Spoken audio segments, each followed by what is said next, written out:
بالله من الشيطان الرجيم بسم الله الرحمن الرحيم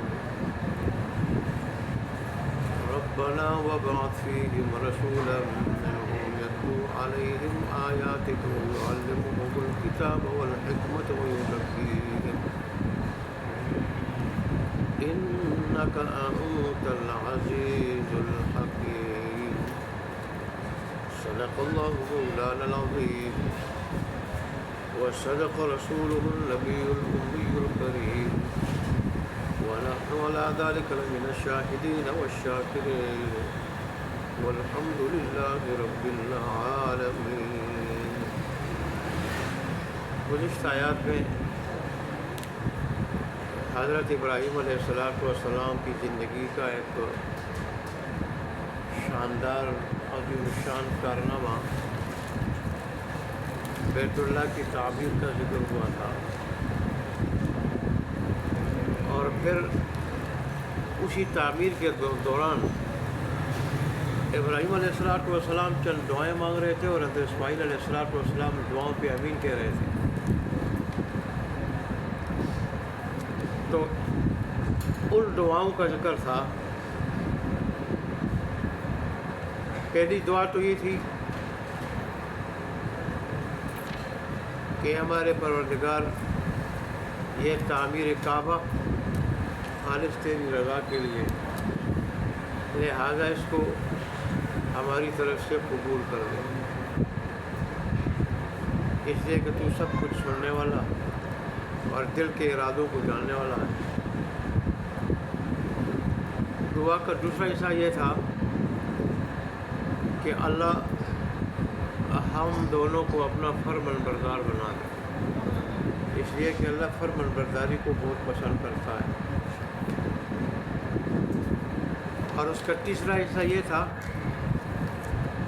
کہ ہماری اولاد میں سے ایک فرمان بردار جماعت بنا دے، اپنی فرمان بردار جماعت اور امت بنا دے. یہ اللہ تبارک و تعالیٰ نے حضرت اسماعیل علیہ السلام کی اولاد میں سے اور امت مسلمہ کی صورت میں اللہ تبارک و تعالیٰ نے یہ دعا قبول فرمائی کہ اللہ نے اسماعیل علیہ السلام کی اولاد میں اس کے اولین افراد تو قریش کے لوگ تھے، امت مسلمہ کے، اور پھر مدینہ کے انصار بن گئے، اور اس طرح قیامت تک جتنے آنے والے مسلمان ہیں. تو اللہ نے یہ اللہ تبارک و تعالیٰ سے یہ دعا فرمائی کہ میری اولاد میں سے مسلمان امت بنا دے. اللہ نے یہ دعا بھی قبول فرمائی، اور پھر یہ دعا بھی انہوں نے مانگی کہ اللہ ہمیں حج کا طریقہ اور اس کے احکام سکھا دے، کیونکہ آپ نے یہ حکم دیا ہے کہ حج کے واسطے اعلان کر دو، یہ اعلان کر دو کہ لوگ آ جاؤ بیت اللہ کے حج کے لیے. ظاہر لوگ حج کے لیے آئیں گے تو انہیں پھر طریقہ بھی آنا چاہیے، حج کے احکام بھی آنے چاہیے، اس لیے ہمیں اس کا طریقہ اور احکام سکھا دیں. اور پھر اگر ہم سے کوئی اس میں کوئی لغزش کوتاہی ہوئی ہے تو ہم اس پہ توبہ کرتے ہیں، ہماری توبہ کو قبول کریں. بے شک تو ہی توبہ کو قبول کرنے والا، انتہائی رحم کرنے والا ہے. اللہ کے مقربین کا یہ شیوا ہے کہ وہ بڑے سے بڑا کارنامہ بھی انجام دے تو بھی وہ سمجھتے ہیں کہ اللہ کی شان کے مطابق ہم نہیں کر سکتے، جیسے اللہ کی شان ہے ایسا ہم نہیں کر سکے. لہٰذا اس کے باوجود بھی جو ہے وہ کیا کرتے ہیں، وہ توبہ استغفار کرتے ہیں.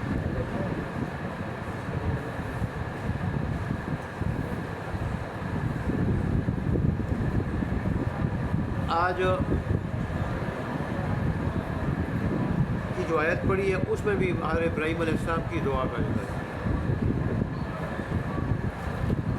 اس دعا میں انہوں نے یہ فرمایا، اللہ کے سامنے یہ عرض کی کہ اللہ انہی میں سے میری اولاد میں سے وہ آخری اور عظیم رسول بھیج دے، رسول آخری اور عظیم رسول بھیج دے جو ان کو آپ کی آیات پڑھ کر سنائیں۔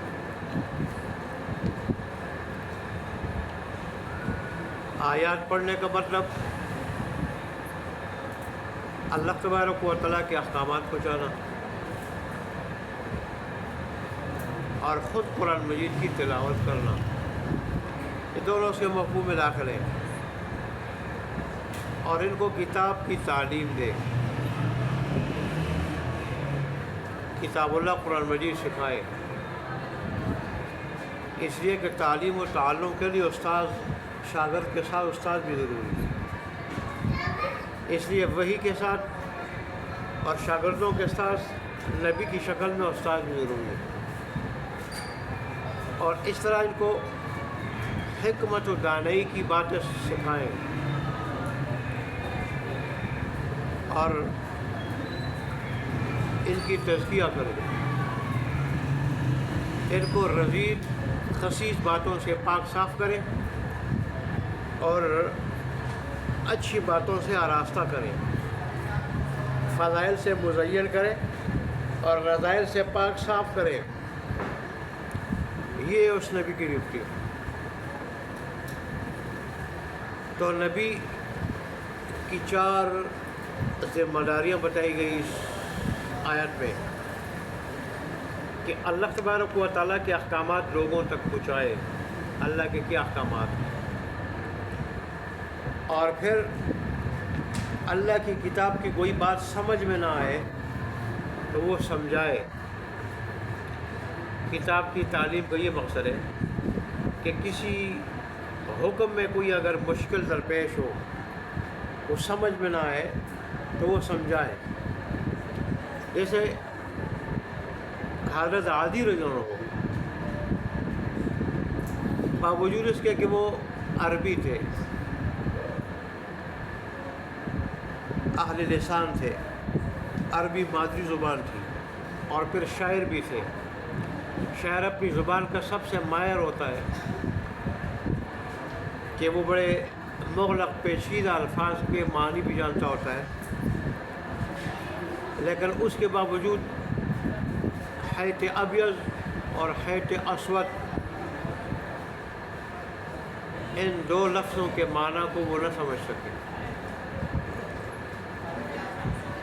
انہوں نے لغوی معنی کے اعتبار سے اس سے 2 رسیاں مراد لے لی، 2 دھاگے مراد لیے، ایک سفید اور ایک سیاہ۔ حید رسی یا دھاگے کو کہا جاتا ہے، اسود سیاہ کو کہا جاتا ہے، اب یہ سفید کو کہا جاتا ہے۔ تو اللہ نے رمضان کے روزوں میں، رمضان میں کھانے پینے کی حد بتائی، کھانے پینے کا وقت بتایا کہ کب تک کھا پی سکتے ہو۔ اللہ نے فرمایا صبح صادق سے پہلے پہلے، صبح صادق سے پہلے پہلے، صبح صادق ہو جائے تو پھر نہیں کھا سکتے۔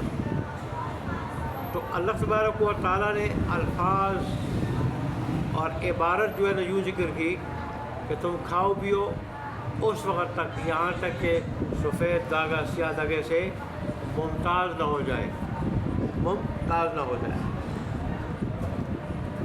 حالانکہ سفید دھاگے سے مراد دن ہے اور سیاہ دھاگے سے مراد کیا ہے؟ رات ہے، اور مطلب یہ کہ جب تک رات ختم ہو کے دن نہ شروع ہو جائے تو اس وقت تک کھاؤ پیو، کھا پی سکتے ہو۔ لیکن انہوں نے سچ مچ جو ہے نا وہ کیا 2 رسیاں یا 2 دھاگے سمجھ لیے اور اپنے سرانے کے نیچے رکھ لیے اور کھاتے پیتے رہے۔ باہر دیکھا تو سورج چڑھ چکا تھا۔ تو میں رسول اللہ صلی اللہ علیہ وسلم سے جب بات ذکر کی، بڑے حال سے فرمایا کہ تیرا سرانہ تو بڑا لمبا چوڑا ہے کہ اس کے نیچے دن اور رات دونوں آ گئے۔ پھر فرمایا کہ اس سے مراد سفید اور سیاہ رسی نہیں ہے، سفید سیاہ دھاگا مراد نہیں ہے، بلکہ اسے دن اور رات مراد۔ اب رسول اللہ صلی اللہ علیہ وسلم نہ ہوتے وہ کیسے سمجھتے؟ لغوی معنی کے اعتبار سے جو انہوں نے مانا لیا ہو تو بالکل صحیح تھا، لغوی اعتبار سے، لغوی معنی کے اعتبار سے حیت اسود اسود کہا جاتا ہے سیاہ دھاگے کو، اور خیط ابیض کہا جاتا ہے سفید دھاگے کو۔ انہوں نے صحیح معنی مراد لیا تھا، لغوی معنی، لیکن یہاں جو مراد متکلم کچھ اور تھی، مراد متکلم کچھ اور تھی۔ متکلم نے کنایہ لیا تھا سفید دھاگے سے دن اور سیاہ دھاگے سے رات، اور مراد متکلم کو وہ سمجھ سکتا ہے جس کو متکلم نے بھیجا ہو، جس کو متکلم نے بھیجا ہو۔ اس لیے کوئی امام بخاری رحمۃ اللہ نے فرمایا ہے العلم، بخاری میں باب باندھا ہے العلم بالتعلم، کہ علم جو ہے یہ سیکھنے سے آتا، صحیح علم جو آدمی کو گمراہ نہ کرے اور آدمی کی صحیح رہنمائی کرے، آدمی دین کو صحیح سمجھ سکے، اللہ اور اس کے رسول کی بات کو سمجھ سکے، جان سکے صحیح طور پہ، گمراہی سے بچ جائے، وہ علم وہ ہوتا ہے جو استاد سے سیکھنے سے حاصل ہے۔ علم کوئی آسان نہیں ہے۔ اللہ اکبر۔ واعظ و نصیحت کی باتیں اگرچہ آسان ہے، واعظ و نصیحت کی باتیں، لیکن اس میں جو احکام ہے، احکام بڑے مشکل ہیں۔ احکام جس کو ہدایت کے لفظ سے تعبیر فرمایا، احکام کو سمجھنا بڑا مشکل ہے۔ ایسے اللہ تبارک و تعالیٰ نے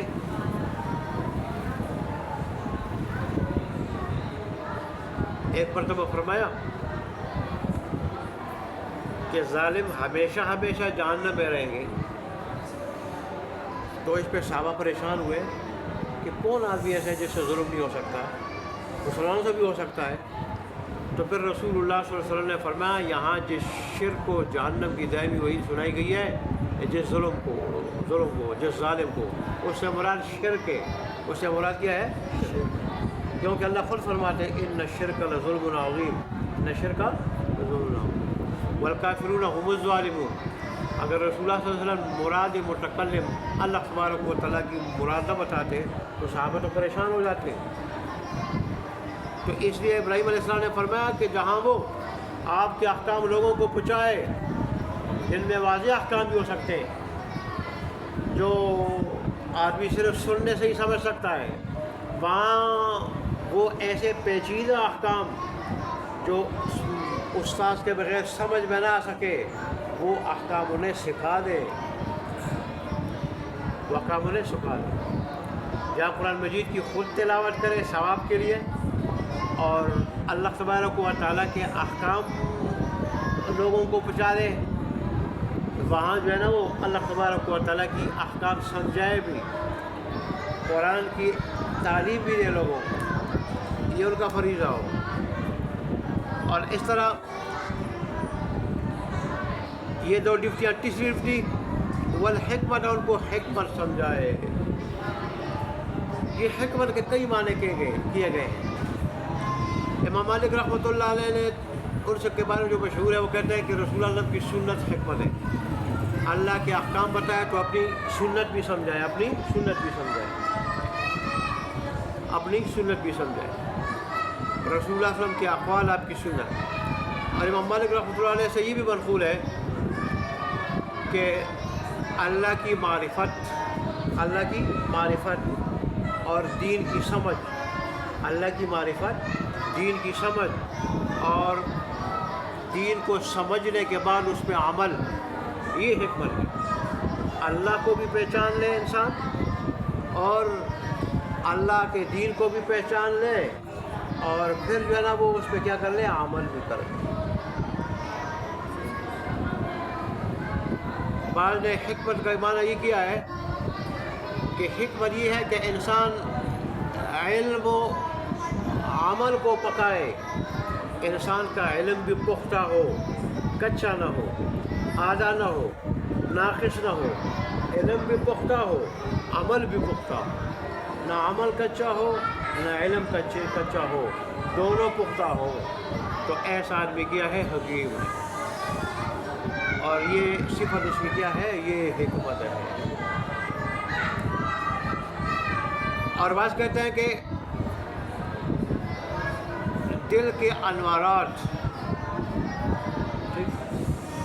عقلی دلائل، جس کے پاس عقلی دلائل کے انبار ہوں، دل کے انوارات ہوں، جن کی وجہ سے وہ حق اور باطل میں تمیز کر سکے، حق باطل میں تمیز کر سکے۔ تو یہ کیا ہے؟ یہ حکمت ہے۔ اور حکمت کا عام فہم معنی سمجھ کی دانائی کی باتیں، سمجھ کی دانائی کی باتیں۔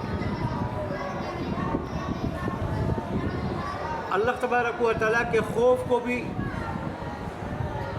حکمت کہا گیا ہے، بلکہ حکمت کی جڑ اور بنیاد کہا گیا۔ رأس الحکمت، حکمت کی جڑ بنیاد کیا ہے؟ مخافت اللہ، اللہ کا خوف خدا۔ یعنی جس آدمی کے اندر، جس کے دل کے اندر خوف خدا ہو تو اس میں حکمت کی، دانائی کی بنیاد آ گئی، بنیاد آ گئی۔ اور جب حکمت کی بنیاد آ گئی تو پھر حکمت کے جتنے اور تقاضے ہیں وہ بھی پورا کرنے والا ہوگا ایسا انسان۔ اللہ اکبر۔ اور بعض کہتے ہیں کہ حکمت کہا جاتا ہے اخلاص کے ساتھ اللہ کے لیے ہر کام کرنا۔ حکمت کیا ہے؟ کہ اللہ ہی کی رضا کے لیے ہر کام کرنا، اللہ ہی کی رضا کے لیے ہر کام کرنا، یہ اخلاص۔ اللہ کی رضا کے لیے ہر کام کرنا یہ اخلاص ہے۔ اس کی تائید اس حدیث سے بھی ہوتی ہے جس میں رسول اللہ صلی اللہ علیہ وسلم نے ارشاد فرمایا کہ جو آدمی اخلاص کے ساتھ خالص اللہ کی رضا کے لیے 40 دن تک عبادت کرے، 40 دن تک، تو اللہ تبارک و تعالیٰ اس کی دل سے دانائی کی وہ سونتے کھول دیتا ہے، وہ چشمے کھول دیتا ہے کہ جو اس کی زبان پہ جاری ہو جاتے ہیں، اس کے زبان پہ جاری ہو جاتے ہیں، جو 40 دن تک خالص اللہ کی رضا کے لیے تکبیر اللہ کے ساتھ کیا کرے؟ نماز پڑھے۔ تو حکمت کا مفہوم بڑا واضح ہے۔ اور آخر میں رسول اللہ صلی اللہ علیہ وسلم کی چوتھی جو ڈیوٹی اور ذمہ داری بتائی وہ یزکیہم، کہ تزکیہ کرے، ان کو پاک صاف کرے رذائل سے، رذیل چیزوں سے، خسیس چیزوں سے، اور فضائل سے ان کو آراستہ کرے۔ دیکھیں یہ جو بزرگان دین سے اصلاحی تعلق قائم ہوتا ہے اور ان سے جو بیعت کی جاتی ہے، اس کا مقصد بھی یہی ہوتا ہے کہ انسان سے رذائل ختم ہو اور فضائل سے آراستہ ہو۔ اور یہ طریقہ حضرت علی سے شروع ہوا ہے، حضرت علی رضی اللہ تعالیٰ عنہ سے شروع ہوا ہے، اور اللہ نے اپنے حبیب کی باقاعدہ سلوک کی شکل میں، باقاعدہ، ویسے تزکیہ تو رسول اللہ صلی اللہ علیہ وسلم کی ڈیوٹی اللہ تبارک و تعالیٰ نے بتلائی، لیکن باقاعدہ جیسے بزرگان دین وہ بیت کی شکل میں ان کا طریقہ ہے کہ جس میں وظیفہ بھی بتاتے ہیں اور پھر جو ہے بعض چیزوں سے پرہیز بھی بتاتے ہیں، عبادت و ریاضت کا طریقہ بھی بتاتے ہیں۔ تو یہ طریقہ حضرت علی سے شروع ہوا نہیں تو اللہ تبارک و تعالیٰ نے بنیاد تو رسول اللہ صلی اللہ علیہ وسلم سے اللہ نے اپنے خلیل کے حوالے سے بتایا ان کے بارے میں کہ انہوں نے اپنی اولاد میں سے آخری عمر کی جب دعا فرمائی، مجھ سے دعا مانگی، اور آخری نبی اپنی عمر سے بھیجنے کی دعا مانگی، تو اس کی جو 4 ڈپٹیاں بتائی ان میں سے چوتھی آخری ڈپٹی تزکیہ نفس ہے۔ اور ظاہر یہ سب سے اہم کام ہے، سب سے اہم کام، تو سب سے آخر میں اس کا ذکر کیا، سب سے آخر میں اس کا ذکر کیا۔ اب دیکھیں مرشد تو وہ ہوتا ہے جس کو خود اللہ کے احکامات کا پتہ ہو۔ اس لیے فرمایا یتلو علیہم آیاتک، جو اپنے مریدوں کو، اپنے شاگردوں کو آپ کی آیات جو ہے نا وہ پڑھ کر سنائیں، آپ کے احکامات پڑھ کر سنائیں، ان کو آپ کے احکامات پہنچائیں۔ تو مرشد کو جب خود اللہ کے احکامات کا پتہ نہیں ہوگا تو مریدوں کو کیا بتائے گا؟ مریدوں کو کیا؟ تو مرشد وہ جس کو اللہ کے احکامات کا پتہ۔ اور دوسرا وَيُعَلِّمُهُمُ الْكِتَابَ، کتاب کی تعلیم بھی ہو، کتاب کی تعلیم بھی ہو، اور خاص کر کے ضروری باتوں کا تو علم ہو، ضروری باتوں کا علم ہو، اور اس طرح وہ جو ہے حکیم بھی ہو کہ اللہ کی معرفت بھی حاصل ہو دین کی سمجھ بھی ہو اور پھر اس پہ عمل بھی ہو، اس پہ عمل بھی ہو، اور آخری خود بھی رذائل سے بچے، خود بھی رذائل سے بچے، اپنے مریدوں کو، شاگردوں کو بھی بچائے۔ اللہ اکبر۔ صرف گدی نشینی نہ ہو۔ آج کل تو یہ کاروبار بن گیا ہے، کاروبار، حالانکہ قرآن نے یہ اصلاح کا ذریعہ بنایا ہے، اصلاح کا ذریعہ، کہ تزکیہ کس چیز کا نام ہے؟ کہ برے اخلاق سے انسان کو پاک کیا جائے، برے اعمال سے، رذائل سے، اور فضائل سے انسان کو آراستہ کیا جائے، یہ تزکیہ۔ تو ظاہر سے پہلے مرشد بھی جو ہے کیا ہو، رذائل سے پاک ہو اور فضائل سے آراستہ ہو، تو وہ پھر اپنے مریدوں کو بھی رذائل سے پاک کرے گا، فضائل سے کیا کرے گا، آراستہ کرے گا۔ وہ خود نہیں بچے گا تو پھر مریدوں کو کیا بچائے گا وہ؟ اللہ تبارک اللہ ہمارے حال پہ رحم فرمائے۔ قرآن مجید کی تعلیمات کی طرف آدمی آئے تو پھر پتہ چلے کہ انسان کی کیا ذمہ داری ہے، انسان کی کیا ذمہ داری ہے، استاذ کی کیا ذمہ داری، شاگرد کی کیا ذمہ داری، پیر و مرشد کی کیا ذمہ داری ہے، اور مرید کی کیا ذمہ داری ہے، کن کن اوصاف کے ساتھ ان کو متصف ہونا چاہیے۔ آگے پھر ابراہیم علیہ السلام نے اللہ تبارک و تعالیٰ کی تعریف فرمائی، اِنَّکَ أَنْتَ الْعَزِیزُ الْحَکِیم۔